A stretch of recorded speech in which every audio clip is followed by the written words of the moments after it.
Hello everybody and welcome back. So right now we are in the Gruenfeld Defense Rapid Arena on Lichess.org. This is a 10 plus 0 2-hour rapid thematic tournament with the Gruenfeld Defense Timer of Variation. Yeah, unfortunately there seems to be some problem with my Instagram live. Too bad about that. So it's okay. I will just stream to Twitch and YouTube as per normal, and I will forget about Instagram live at the moment. Yeah, I'm sorry for the repeated broadcast earlier, because I think there was some problem with both OBS and as well as the Instagram live features. But anyway, I'll just be streaming to two platforms for now. Alright. Right, so a bit of background for those of you who are not so familiar with the Gruenfeld defense.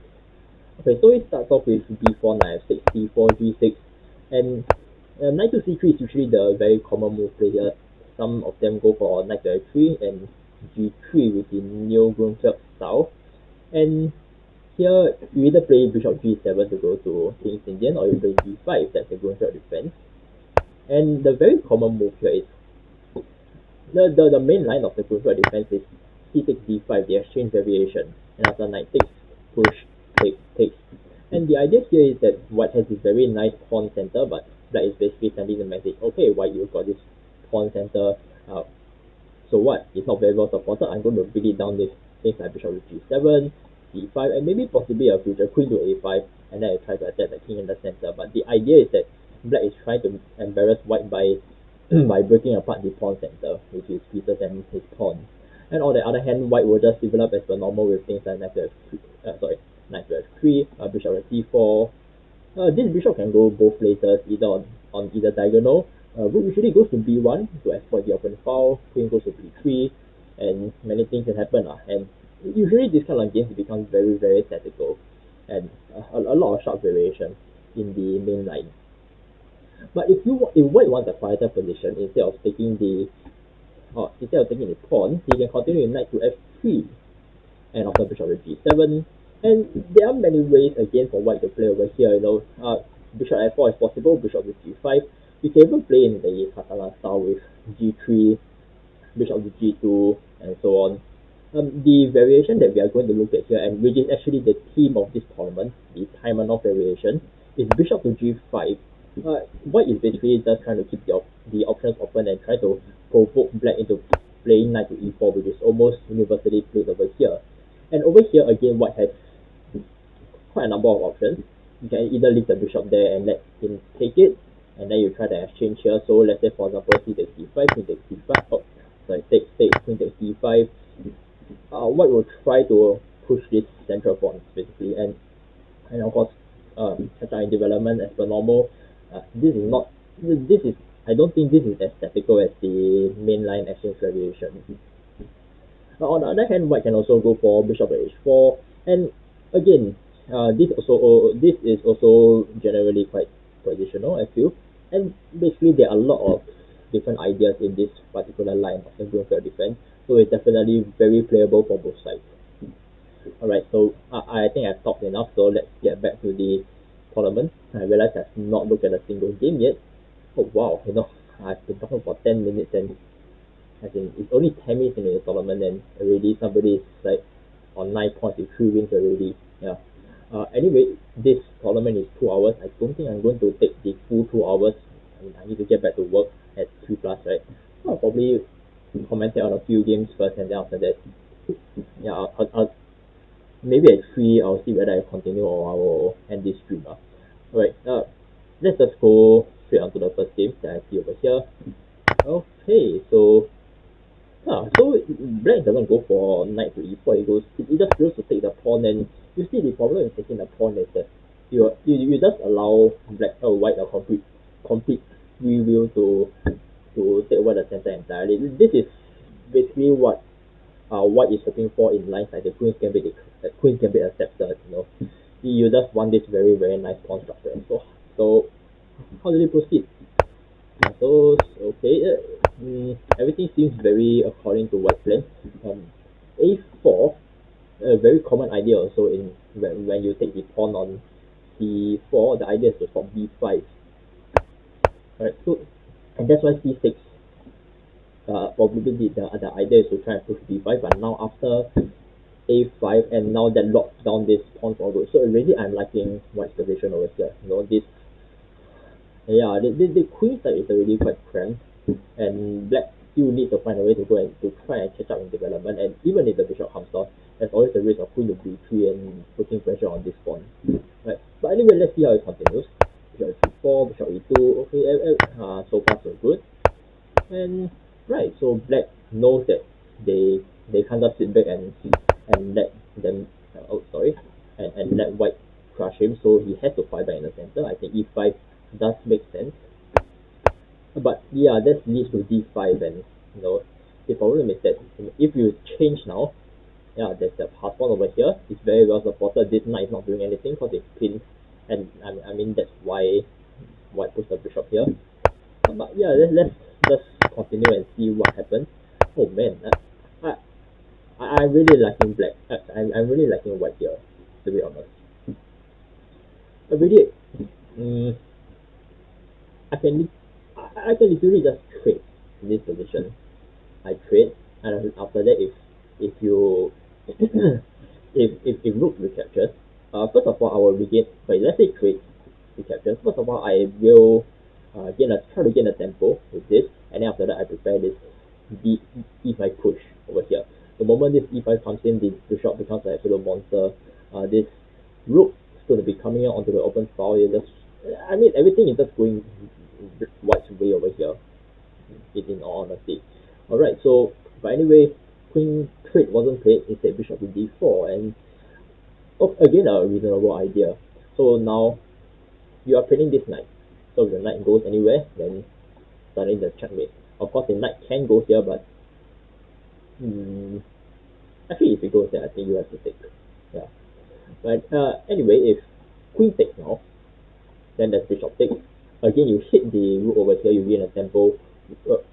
Rook could possibly go here, and then try to win back the tempo. But then again, you go here, and then suddenly this rook is trapped. So no, that's not very practical.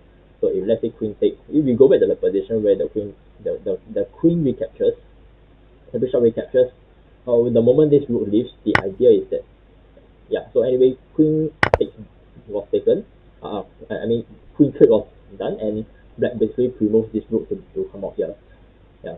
The idea that I'm looking at is that, right now, yeah, that you can even take here, recapture, and then after that you just push this, and then okay, but the idea here is that this is very strong.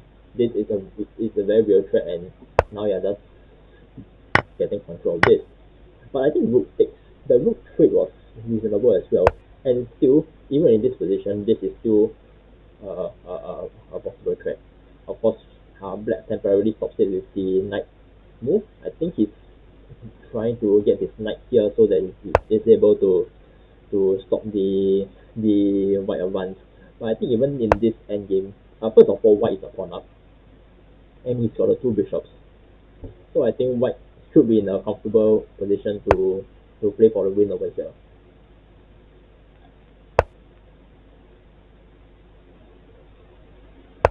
Everything looks good. No comments so far. It's just a real pity something is going on with my Instagram live. I have no idea why. Yeah, it's okay. I mean, I have many other streams to do in the future. So yeah, but anyway, quite a bit has happened in this position. What were we looking at just now? You push b4, okay. Okay. So you traded the pawns, and now if you take, let's say we go for a trade of minor pieces, I think white. I mean, this will become a simple king pawn. Oh, but now it's tricky because if you take now, then actually suddenly it becomes a draw because opposite color bishops, you don't want that to happen. And yes, white did the right thing by not allowing the opposite color bishops endgame. In fact, I would say that the two bishops are definitely better than the knight versus bishop in this open position over here. Well, of course, I think black also did a correct defensive strategy by seeking to trade off all the queen side pawns over here because of that, then the advantage of the bishop is no longer so significant because as compared to the short range knight, usually when the pawns are on both sides of the board, yeah, the bishop is almost always better than the knight. But when the pawns are on one side of the board, then actually the knight has a small edge already. Anyway, yeah, let's. Looks like this is going into the endgame. Of course, king to f2 was king to f1 was very natural. Stepping out the pin, activating the king in the endgame, but unfortunately it allows black this tactic to win back one of the pawns. And all of a sudden it's unclear already. Because suddenly black is able to win back another pawn. And now it's not looking that great for I mean white went from winning to suddenly having to defend a slightly worse endgame. Funny how the advantage just swings within a few moves. I mean king to f1 was just so natural, but when I was looking at the position, that was the first thing I thought of also. But it just this just happened, and yeah, and after this, basically there was the upcoming fork over here, and that was able to use that to equalize and even get the slightly better endgame. Of course, I wouldn't say that black is winning. It's still at the very most black is just slightly better here because white's bishop pair is still very strong. It should be more than enough compensation for the missing pawn. I see that people are starting to spectate. Are they coming from my stream? I see one viewer on my Twitch stream. Whoever that is, thank you very much. Anyway, while we're talking, the game continues. So, what should white do here? What he needs to do is to find a way to attack the pawn, and this pawn is not so hard to attack. It's not so easy to attack. Because it's so still. If I play here now, I think black will need. First of all, black needs to get the knight out. Interesting. There was a. I think king up. The reason is that you want to take away this square from the knight, and of course, very natural. You're pushing deeper into the black camp over here. So still the knight is tied down to defending this pawn at the moment, and at the same time that means that the bishop is tied down to defending the knight. So how black is going to free out the pieces? Well, first of all, h5 will suggest itself, but then after that king to g5 and what right? So I think this is one of the the kind of positions where white, I mean king position as well as better piece activity really does offers a lot of good compensation for the missing pawn. And as you can see, white really, I think black really is considering his chances over here. What can he do? To be honest, you notice that black cannot activate the king as naturally because of the bishop, the power of the bishop on the long diagonal. He probably has to go for some really long-winded way. Anyway, he doesn't do that. He tries to go for the check. Why over the bishop trade? Okay. I mean, yeah. To be fair, if he doesn't do that, he drops another pawn. But yeah, the thing is that after this bishop trade, all of a sudden, first of all, black's bishop pair advantage is gone. But in return for that, he allowed the king to come out and try and hopefully equalize. I mean, white's threat here obviously was king to h6 and king to g7 basically just going to stop with that. And now I think h5 is necessary at one point because otherwise the king will just come in. And yeah, exactly that's what it does. And then now h5 has to be played exactly, and then you can just come here. Okay, maybe I give a check here. Oh wait. Oh man, this is amusing. You know what's happening here? I tell you what's happening. The knight's getting trapped. It is such a sad place for the knight.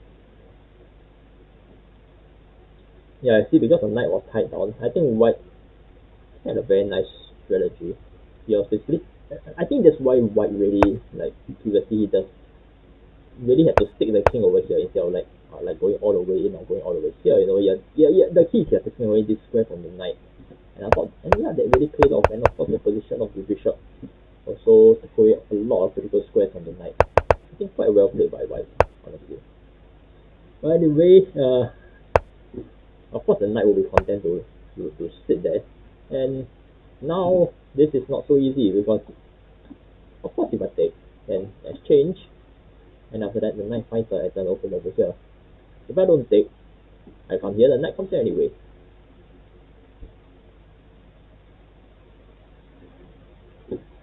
And then remember that black still has this pawn that's in reserve. He can push it anytime and create a fast pawn. Nope. So anyway, knight f2 is coming. And do note one thing, that when knight to f2 comes in, the bishop has absolutely neither of white pieces has any power to evict his knight from the f2 square. It is absolutely just going to stay there forever, as long as however long black wants to leave it there. But the problem here also is that black also cannot make progress. Because look at this. Okay, knight to f2. And I got a feeling that black has managed to set up quite a nice, but white has managed to set up a nice counter set. Will not be so easy for black to try and crack.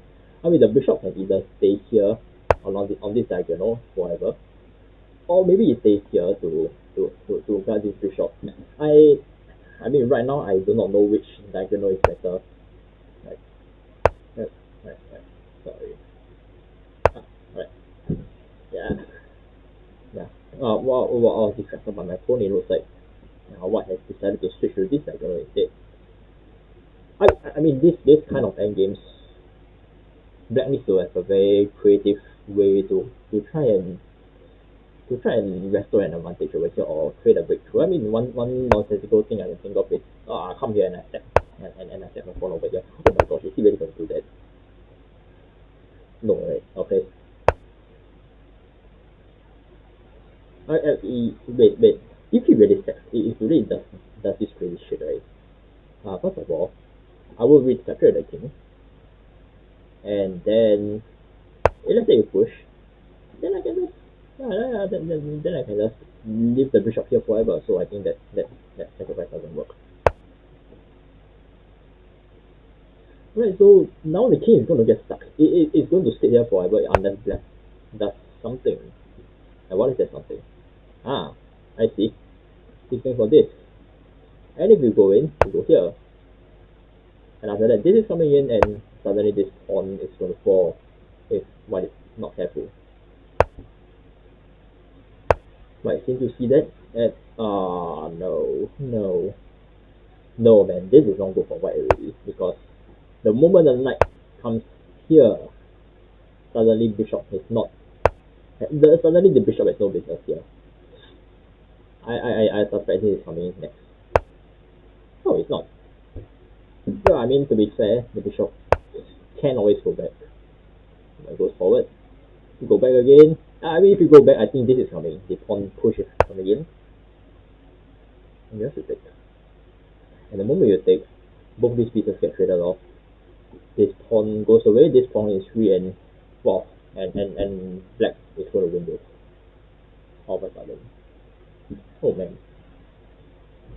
And last thing is that I have not really said anything about the time, but if you look at the clock, actually white is already down to its last 11 seconds, 10 seconds actually, and it's ticking down. So this is too difficult for white to hold.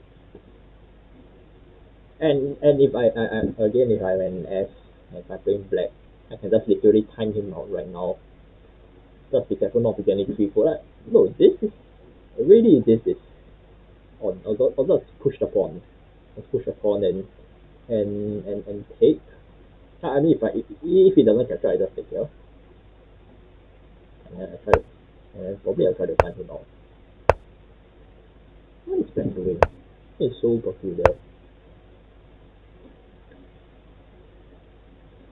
Right. I actually want to look at this position because I don't. As in, At this stage, okay, if I push c3, obviously if I take it's a lot.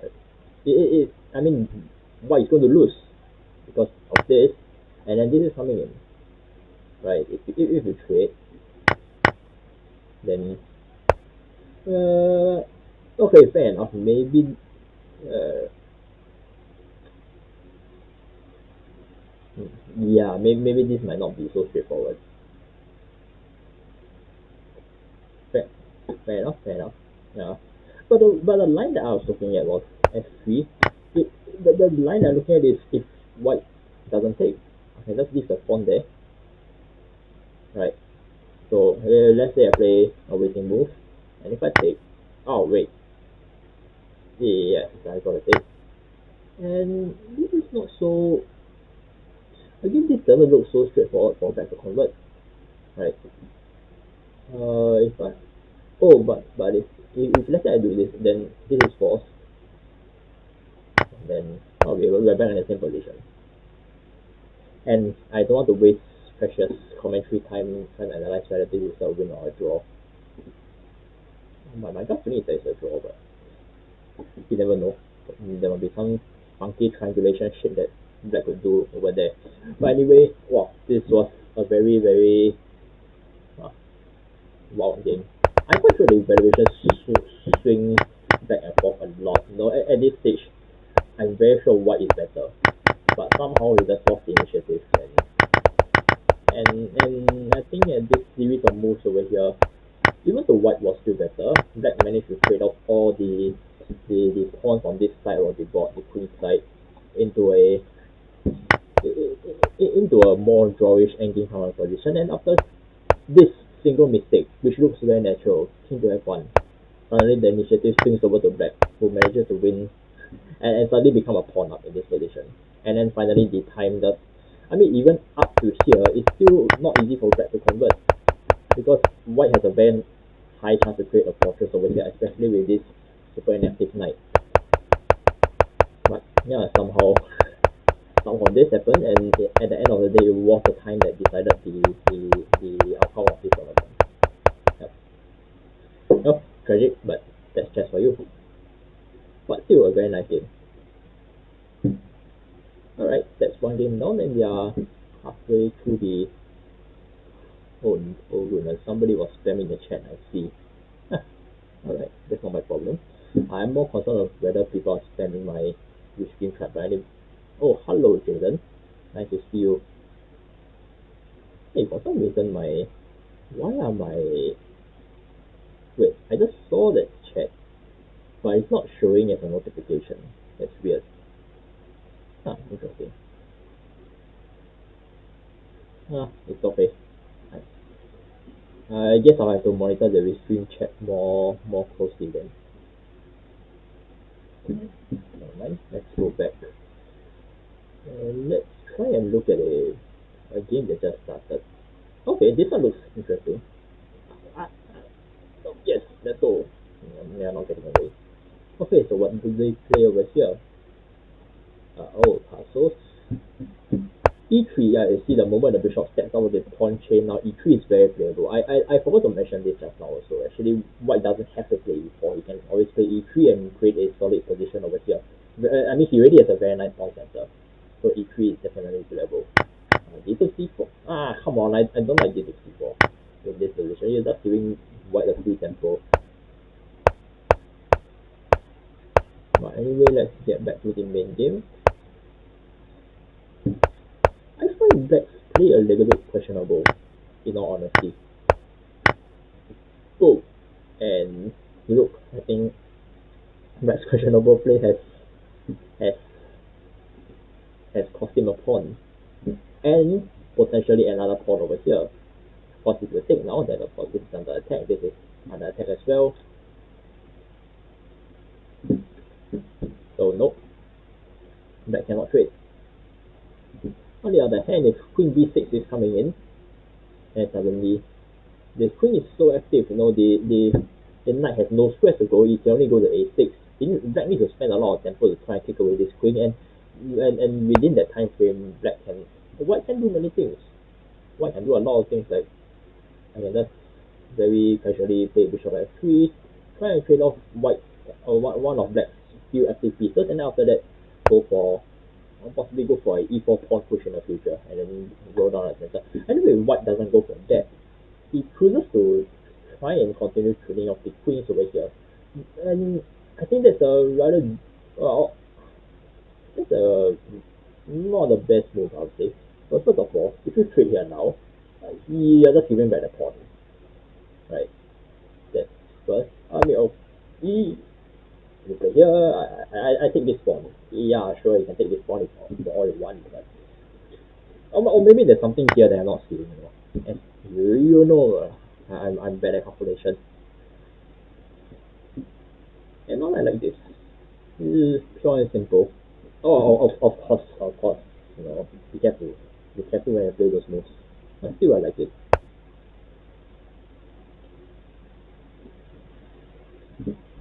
And still, I like white's position. So C1, very natural. Oh, yeah, rook F1 works as well. I mean, I'll suggesting rook C1 because I would prefer to reserve the F rook to try and support a center pawn push in the future with E4. But rook F1 is playable also, and then this rook can, you know, maybe support operations on the queen side. Well, you see the idea here now is bishop F4 is very nice. So first of all, it's forced, and then now, even after the queen moves aside, white has to spend another tempo to retreat either the bishop or the knight, because otherwise this is coming.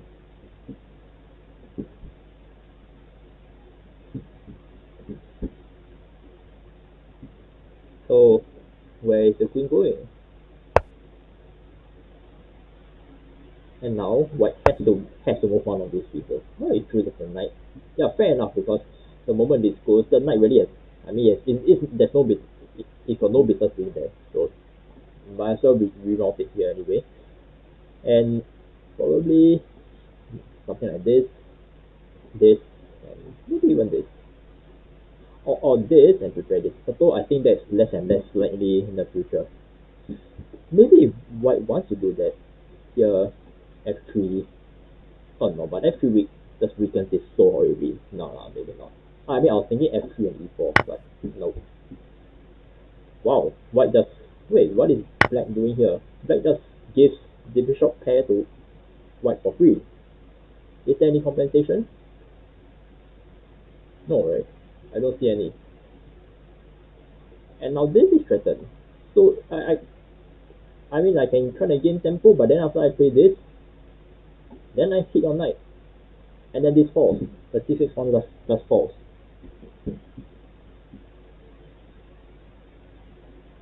No man, this is bad. This is not good for white, man. And after this check, yeah, again, this is coming. This is coming. I don't care. I lose my bishop pair, but I'm up 2 pawns. Look, and you have to take, because otherwise this rook hangs.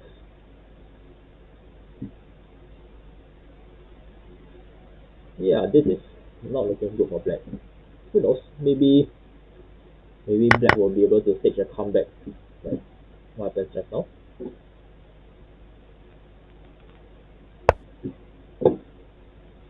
Right, now they tried this here, only here.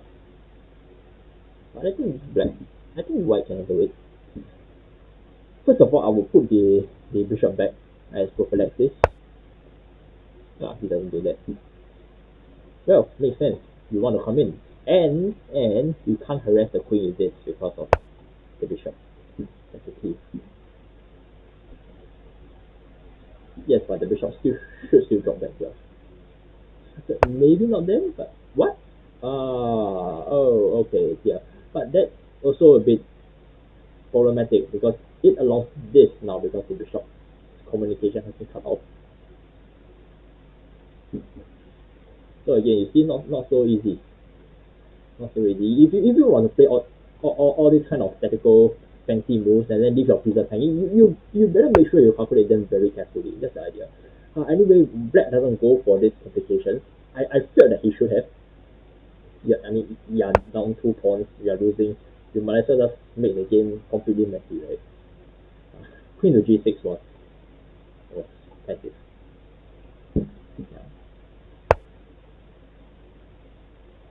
and black is just turtling over here, trying to bring all the defenses in. I don't think that's going to pay off. Now white has a very easy game because he can just slowly build up the position, just squish. Basically, he's just going to squish black to death on this 7 rank. A shame. I mean, I say the same, what a shame, because black had a very nice chance of counterplay. Well, you told me stuff. I mean, if you give me this on the board, I had a high chance I will miss it also. I mean, it's very easy for me to commentate and see all these moves because I'm not stressed. But when I'm actually playing, you guys know lah. I mean, for those who are watching my stream and also chess players, you all know there's a very big difference between spectating a game and seeing all the moves and actually being there on the board. But anyway, enough philosophical ramblings. Let's do the game. H5 was played. Rook E7. So again, white's strategy here is very simple. Of course, H5, I think the idea is that, first of all, some breathing room for the king. And of course, whatever counterplay you need, you just go for it. Even though high chance is not going to work. Hi, can you please see? Oh my goodness. It seems that the pop-ups on my stream chat really isn't working. Sorry, Supernovatic Asian. I just saw your chat recently. Okay, I better find a way to. Maybe next time I'll try to embed this chat in the stream. Can you please send the background? We should put in the chat the link here. Oh, I need to find it then. Give me some moment. Give me a moment. Anyway, looking back at the game, it looks like nothing big is changing. Strangely, white chooses to put the bishop on c7. I don't know why. The c7 square belongs to a rook, not a bishop. Strange. Anyway, background. Okay. Background image URL, and I will just send it here in the chat. Right, there it goes. Okay, alright, Supernovatic, I hope you have received the link. And let's go back to the game. Oh wow, much has changed. Counterplay is happening here. You see, the idea is that now, I mean, bishop h6 obviously cannot happen because of it. But if black can play that, suddenly this is coming in. And that's why, again, I don't think the bishop should be here. That square is not for the bishop, that square is for the rook. Like I said. And now, oh man, I'll say my prophecy that can black make a comeback? But at the moment it might seem that it's going to be true, but maybe not, because all along the queen was guarding this g2 square, so it might not be. White does have a good chance to defend this. I mean, I hope he defends this, seeing that he had the advantage all along in this game. I mean, the last time I wanted another game to be thrown. Oh, but this is actually very scary because suddenly there's check. And then, I mean, first of all, you lose the rook, but suddenly you have a very. Again, it's complicated because you have pawn on a 7 rank. And no, but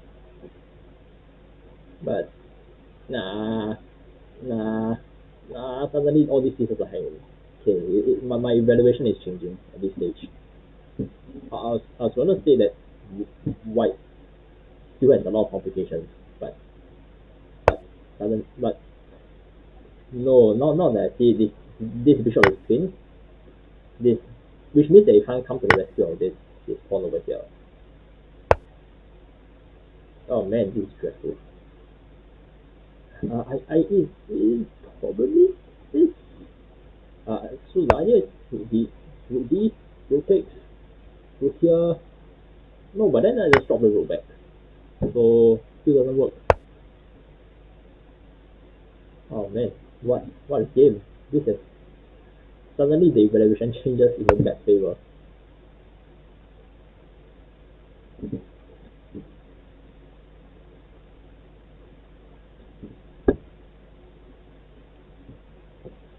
Is there a chance? Well, Take.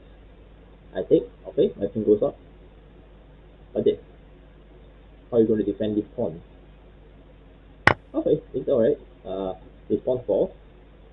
This pawn falls. But this is very dangerous and not looking good. Not looking good. Yeah. Now white needs to spend. White can't go here obviously. He needs to spend like 3 tempo just to get at his pawn. Like, black only needs 2 tempo. So his pawn will be 6 at the moment. And that pawn is going to generate a lot of advantage for black in here. You still can play this. Sorry, you still can play this because I feel that when you're defending, you must remove whatever advantage that black has. You know, this is. But one thing I'm a bit. One thing that black didn't convert very well is the fact that I felt he should have just chopped this pawn off much earlier, and then this would have become a real threat. You see now actually white has some chances to make it a fortress because I can literally just give up this pawn here for one, or no. I mean, okay, fine, this is a safe move, or this. And now the idea here is that white can, yeah, I want to say white can just push, create a pawn majority here for counterplay. That's not even a pawn majority actually. That's like a pass pawn duel. And suddenly white is back in the game. Again, a lot of counterplay. Oh, very exciting, huh? And you see now this pawn has no future. It cannot generate any form of advantage for black, you know, because this pawn is immobile. I mean, if black wants to win it, he's got to like sacrifice the rook or something. And yeah, it's really not looking well for black, in all honesty. But to be fair, it's also not so easy for white to advance. I think he's got to do some funky maneuver, try to protect yes this, and then after that, but even then, you see you can't actually advance this pawn. I think eventually, if white really wants to win, he has to give up one of these pawns eventually. Like for example, you advance this pawn, you just give this up, and then after that, while black is like busy trying to win back the material, he just ram this pawn through. And I think looking at the number of squares that the pawn needs to make, I think white might be able to pull it off if he calculates correctly. Yeah. You see now this, I think this is possible, and I think it might even be winning. You play this, yes, oh wow, white sees it, and now this, and now look, that pawn is just unstoppable. Yeah. So the idea here is that you must give up one of the pawns if you want to win. And look again, the time situation, black is down to its last few seconds, and anyway this position is just completely winning for white. Well, again, a very nice game. In all honesty, this is again we see a let's just look back. Again we see black not handling the opening very well. I mean, to be fair, not everybody knows the Gruenfeld position that well as well. But really here, white got the advantage. Wasn't able to convert it, but that quickly. But I mean, always. Yeah, I remember I was commenting at this stage that black just gave white a very easy game by having just this complete free will over this 7 rank. But somehow black managed to fight back and get into the game with the kingside attack over here. And again, I felt that this bishop had no business being here. This should have been for the rook, really. Yeah, but somehow this happened. I think here, yeah, queen f3 was probably a mistake. There was really no need to go for that. Right. Maybe the rook. We should have done something about this rook, probably. Maybe here, hopefully try to take the queen away. and step out of the fin. That's the idea. Because if this bishop moves, then yeah, the rook falls. But anyway, this happens, and wow, wow. Mm, and yeah, honestly over here, I think black also misplayed. Here, I felt that mistake, and this was not very accurate. I felt just this something as simple as this, and then even if white wins this pawn over here, at least there's a lot of counterplay for black on the other side of the board, because you see what happened in the later stage of the game. That the moment this bishop was able to come here, then this pawn was never any real threat to white at all. To be put, because this pawn is just simply immune. White can even choose to give up this pawn altogether, and I think it will be a draw. Yeah. But anyway, more mistakes were made, and suddenly in this game, suddenly if white is first, the advantage goes back to white over here. And after a few more mistakes, and now I was saying, yeah, if white really wants to make progress, he has to give up all the pawns, which he does, which they do. This e-pawn push e6 was a really good move that I really like, and basically after this, white is just completely winning. Let's just check back on the chat again. There's nothing. Right. Yeah. Maybe next time I'll embed this chat in the screen. Can I? Maybe I can do it now. Let's see if I can go into OBS Studio and let's see settings, embed in screen. Let's see if this is possible. I mean, of course, the drawback is I need to. I will need to make some space over here. But never mind. Let's see browser, create new screen chat. Let's go. And wait, I need to. Oh goodness, no. Wait.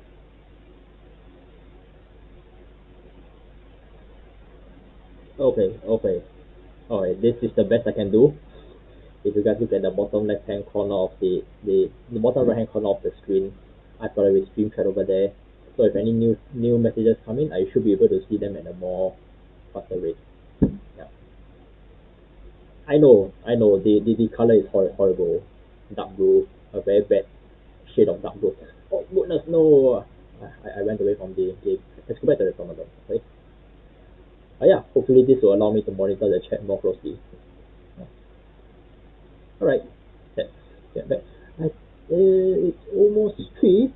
I think we have time for about 1 or 2 more games. Alright, this game just started, so maybe 1 game. Yep, it just started, so e6.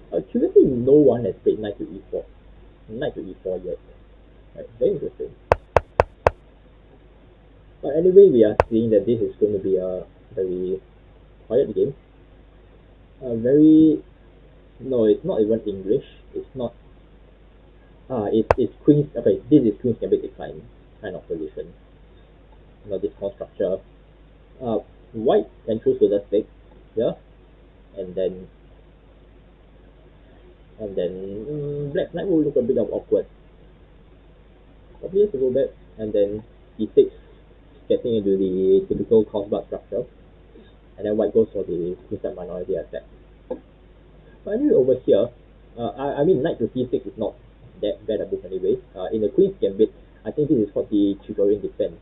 I myself don't really play it that often, but I almost always in the favor of this c5 pawn break. But it's definitely playable for black over here. And now queen to a4 by white. So this really has transposed.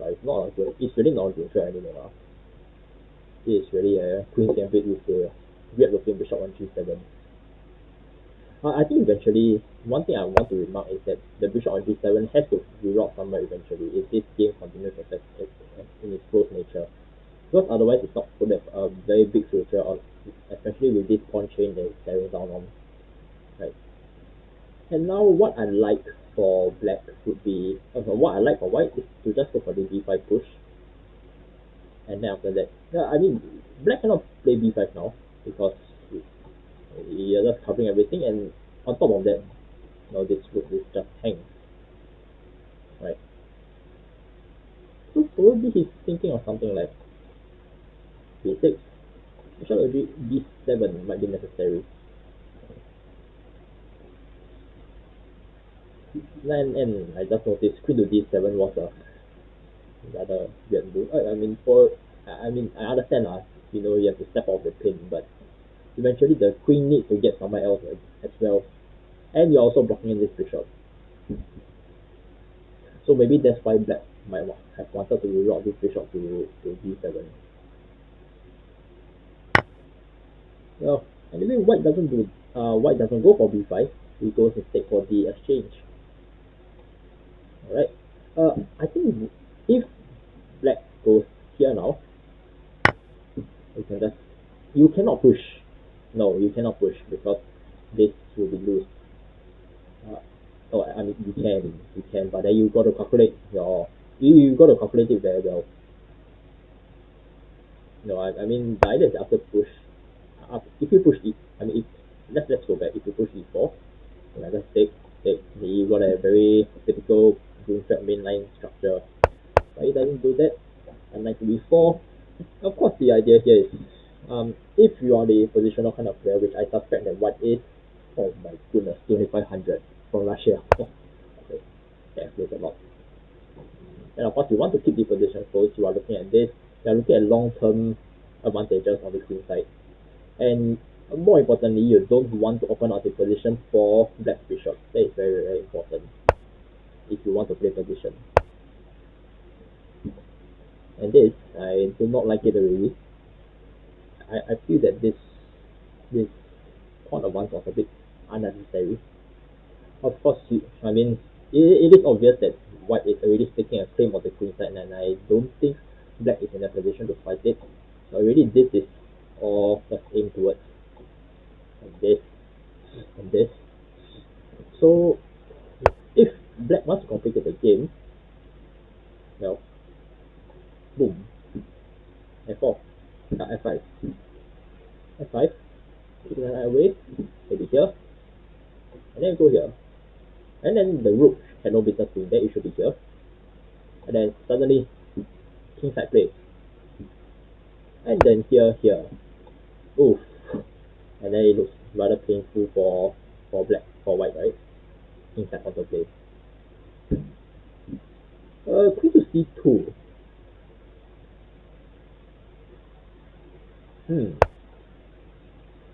That allowed this. To get some tempo. I still wondering why white didn't play this, or why he hasn't played that yet. Probably he wanted to keep the open file open for the rooks, but nope, nothing in the chat so far. He probably wanted to keep the file open for the rooks, but eventually this knight needs to find a square, because if white wants to come in, wants to go crazy with f5, then the knight obviously has to go somewhere, right? Actually, unexpectedly, right, by putting the queen here, it actually sort of weakens black's f5 idea now, because suddenly this is weak, and then this king is exposed.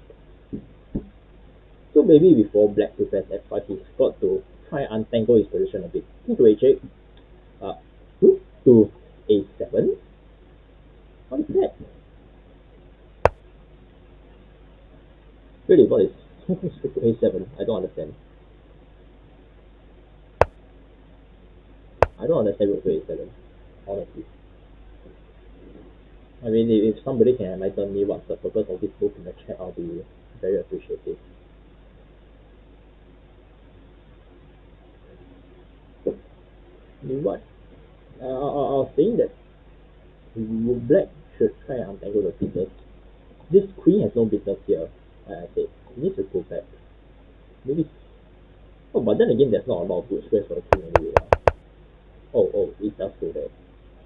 Just one problem. I mean, there are not a lot of good squares, because you notice that a lot of black pieces are tripping away each other. The queen moves to e7, correct? Now the bishop is free. You got a chance to play here, and then f5. But Now the square is taken away from the knight. So if the knights want to participate in the kingside attack, it's not so easy to reroute them. And again, king to h8. It's an idea. Probably f5, f5, knight to f6, knight to e5. No, but I mean not knight to e5 immediately, but you get the idea. And then queen to f6, to f8. Oof. Painful tactic. Idea is this: you overload the pawn. And then once that happens, suddenly, in fact, yeah, in fact, this is coming in as well. Not immediately, but that's a very real threat. So the idea is that after takes, of course you take here, right? You take here, this square is open, and that's why I'm so backward at rook a7. Like, what the hell does it do?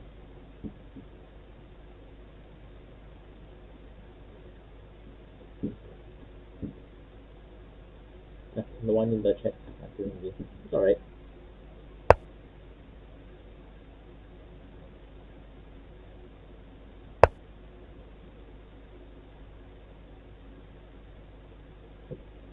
Okay, fair game, trying to protect the knight, but doesn't work. And now again, if you take, I just take. Now this is under fire.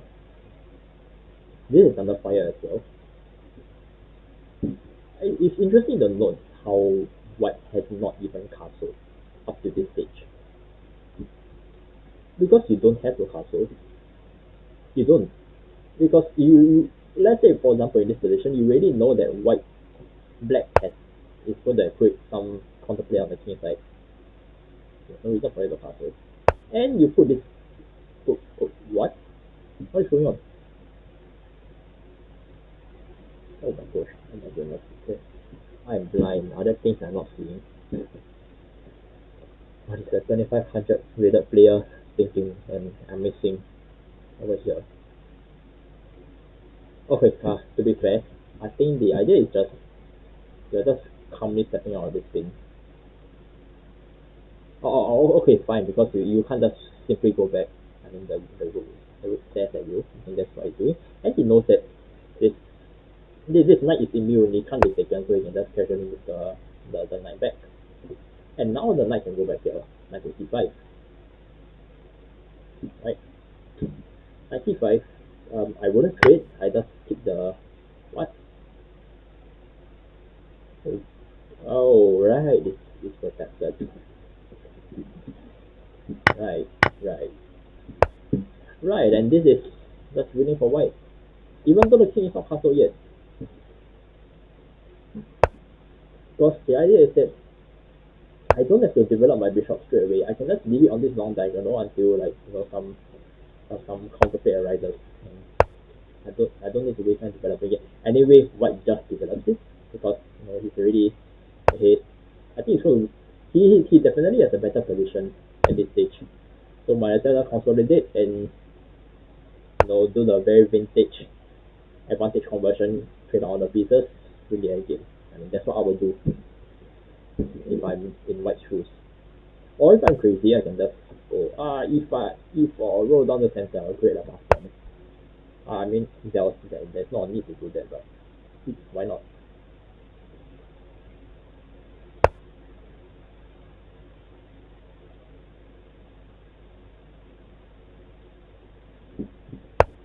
Alright.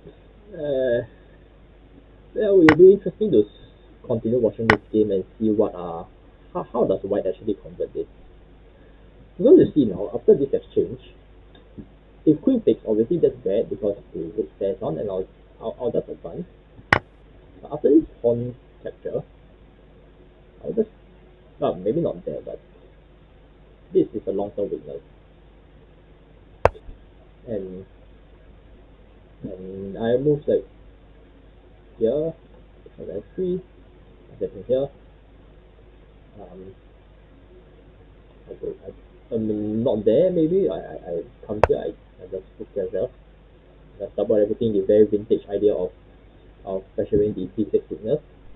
In fact, pursuing a thief backward pawn is always a very typical idea if you are playing in like queen gambit house part structure kind of positions.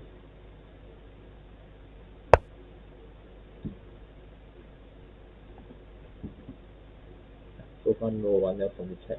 Alright, I'm happy. Yeah, but anyway, I think I will stop the live commentary after this thing because it's almost 3 and I have work to do. But again, I think it will be interesting to see how white converts this. I think it's quite good for us to learn from it. Okay, so finally, you notice after 28 moves, the bishop finally moves. It's not been doing any active role on this, and that's what I mentioned earlier about the bishop needing to be route if the position changed into that from a Gruenfeld to a Queen's Gambit decline, because the bishop has no business here in the Queen's Gambit decline. So it has to be route. And finally, black started on move 28. And now I think white's idea is to just lock down the entire center, the queen side, and then bang the and then put the basically focus on this pass pawn over here. And the two bishops of white just dominate this position. It is very, very hard to suggest anything for black right now. I mean, the position is very cramped for black, so not easy. Even this, and you see now, again, principle of two weaknesses. So now black needs to come over here. He needs to watch over this. The knight is watching over it. Okay, everything is being held together. White says, alright, I'll generate new weakness over here. Yeah. Oh, okay. That was a very abrupt ending. Queen blunder. I was saying that, I mean, of course, black's idea was obviously to protect this. The idea I was saying is that even though white had a advantage over here, or weakness in black's camp, and black looks like he was going to be able to hold it in place, so what white does is he generates another weakness on the other side of the board. So I think that's the idea behind the f4 push, so that after this exchange, you weaken white's king side, and now white can simply just transfer the pieces over, the bishop just goes over. I think the bishop just goes over, the rook just gets lifted here, and yeah, the dual weaknesses on the king side and the queen side will be too much for black to handle. Right. But I think this was a very fine display of how to convert the win by white over here. 2500 rated player from Russia. Wow, mad respect. Yeah. And yeah, I mean, even though it was ended abruptly by this queen blunder over here, I think it's a very nice and very instructive game.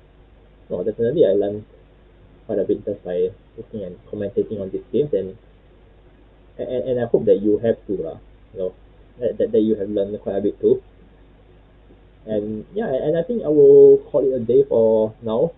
Even though there's still about 1 hour to go, I have things to do, life needs to go on. And definitely I wish the participants of this tournament all the best. Let's keep fighting. Already I'm seeing some people racking up very nice streaks. And yep, for those of you who have been staying with me all this while, thank you very much for enduring my trashy live commentary. If you want to continue watching my puzzle level commentary in the future, please don't forget to like, comment, and subscribe on my YouTube, Facebook, and Instagram. I go by the handle Disgruntled Puzzle, as you can see at the top of the screen. Right. Thank you very much for watching, and see you another. I'll go to play on Lichess.org. Sorry, I ran out of time, man. Yeah. I just saw your message, Aiden. Yeah, but anyway, if you have been enjoying my live streams, yeah, don't forget to like, comment, and subscribe to me on Disgruntled Puzzle on YouTube, Twitch, and Instagram. Thank you very much for watching, and see you another.